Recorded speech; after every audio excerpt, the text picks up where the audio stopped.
Hello friends, in this video we will explore how to add trend lines in scatter plots. So we have the scatter plot and now we will see how the trend goes between the relationship between any two variables. So that is how to add the trend line on the top of the scatter plot. So this we had seen like the basic scatter plot between D1 and a mutation.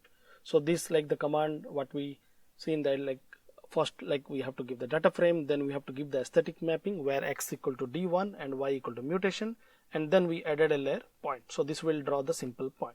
So now to add now the trend line to see how the trend between these two goes. Now you can see that there is an upward trend. So to add that trend we will add one more layer.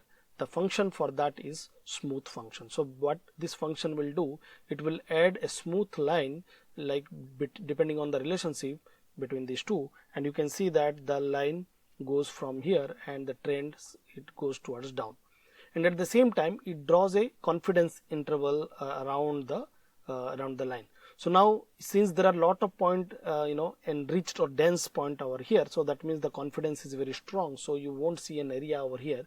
But since and when it goes towards towards the end, so you can see a confidence interval boundary. So what it tells that here you are more confident that the point will lie over here, and as the trend goes the confidence decreases and there is a wider area that the line will be between this point to this point.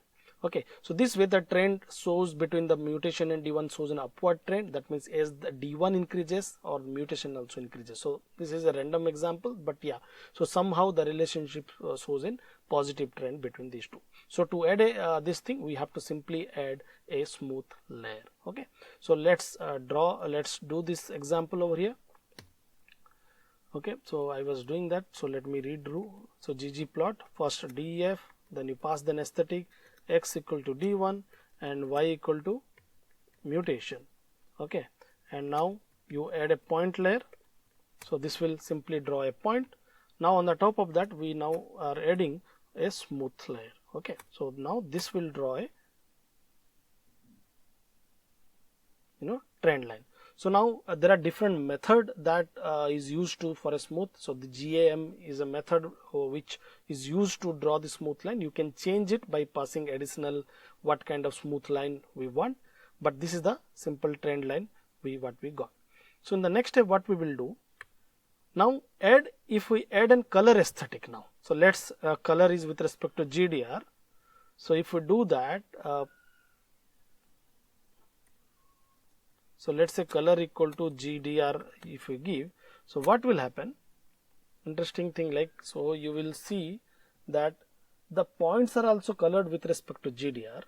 Okay, not only that, for every category you will see the trend, like how the definitive trend, this line goes, so definitive trend is like this, and the limited trend is also like this, but the pink color which corresponds to strong category, that has simply a positive trend. It does not bend that way. So when we add a color aesthetic, immediately the points will be colored, and again since we are adding this smooth layer over here, the color aesthetic, this point will apply to both points as well as on the smooth. So that means anything you declare over here aesthetic, that will be applied to all the layer that you declare it.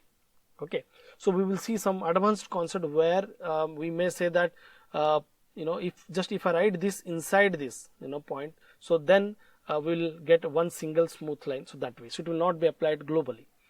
But anyways, when we add this color attribute, we got different these categories. Okay, so now in the third thing, like if you do not want this confidence interval, okay, so we can say that let's say standard error equal to false. So that means don't show the standard error.